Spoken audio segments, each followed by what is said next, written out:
We take for granted this idea that the rules are above the rulers. It takes a real mental effort now to see what a revolutionary doctrine that must have been when it was first proposed.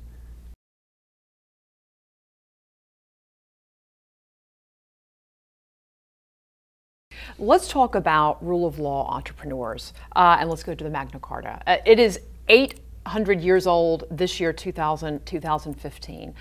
How important has that been to the formation of Western civilization? And certainly, obviously, you're speaking from the perspective of the United Kingdom. And indeed, Runnymede, where it was sealed, is in my constituency. And I think that the bargain that took place along that little reedy stretch of riverbank 800 years ago is the single most important deal struck in the history of the human race. I realize that that's a big claim, but there are occasions when only superlatives will do.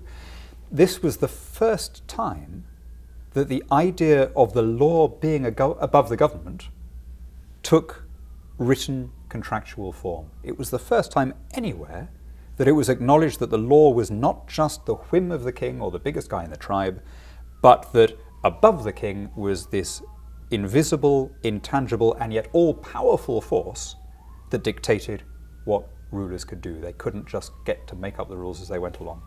How is it something like that, a document that you said was a first written piece of paper that said we're going to checkmate the king, basically? At first, King John, I believe it was, didn't want to go along with this, but he finally came along. What caused that? How did a written document become so forceful? Well, I mean, there was a series of happy accidents. You're quite right. The king signed it without any, or sealed it. Hardly anyone wrote in those days. But he didn't really intend to follow it, right? And he then promptly broke his side of the bargain. He fortuitously died almost immediately afterwards of dysentery, sadly not of a surfeit of peaches, as one of the sources claimed. And dying when he did was possibly the greatest service that otherwise loathsome individual rendered to his country and to the rest of the human race, because the throne passed to his 9-year-old son. His widow, very unusually, had no interest in trying to run the country through a regency. And so the deal that had been envisaged by Magna Carta, a form of conciliar government, became real.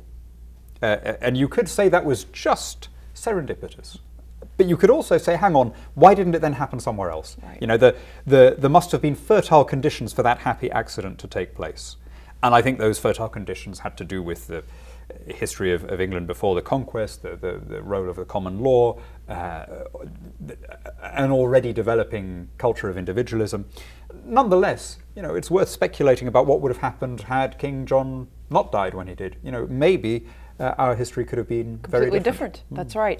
How does it live on today? I mean, I would say most Americans, I don't know about most in the United Kingdom, if you asked them, if you went on the street and asked, do you know what the Magna Carta is? They'd have a very hard time giving you an answer. So how does it still influence our governments and the way that we govern ourselves today? I think that's true. In fact, I think it's more true in Britain than in the United States. I think there's more awareness. It has more salience here, and has always had, actually, since the settlement of the US, because the people who first came here were obsessed with it.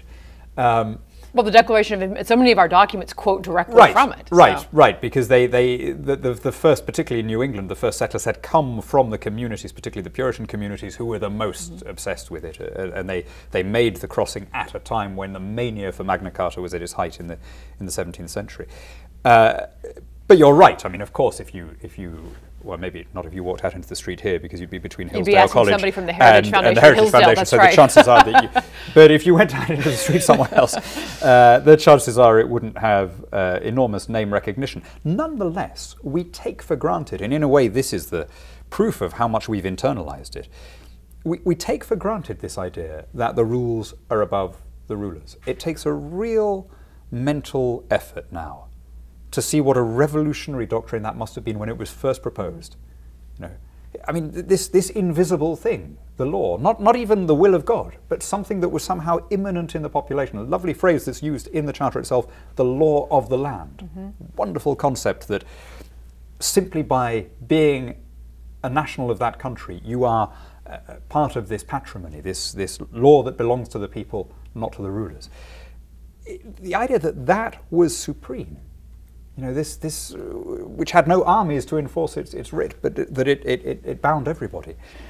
We now take that for granted, but it's still, I would say, unusual in most of the world. You know, there's a reason why you have mass migration from, you know, Syria or Ukraine or sub-Saharan Africa to places like here or Britain. And the distinguishing characteristic of the countries that people want to live in is that the government doesn't get to make things up as it goes along, and that people have found mechanisms to hold their rulers to account.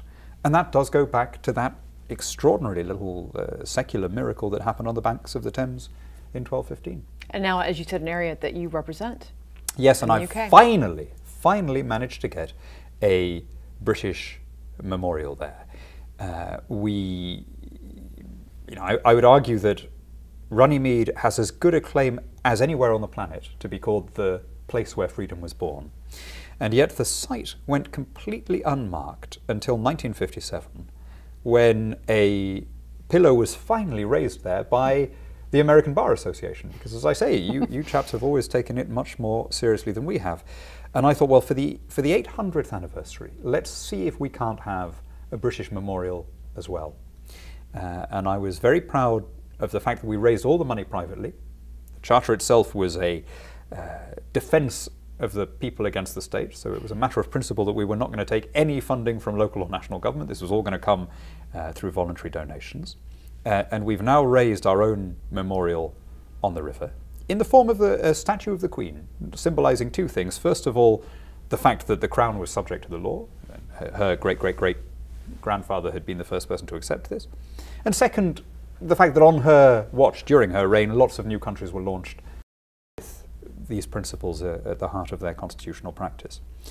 Now, does that add or subtract a single line from the story of freedom in the last 8 centuries? Of course not. We don't have that power. But we do have the power to show that it still mattered to us. You know? It's a bit like, you imagine a medieval architect building a cathedral, or at least beginning work on a cathedral that he probably wouldn't get to see the end of because it was built over several generations. He didn't think that he was making God any bigger, but he showed that his community still cared. Right?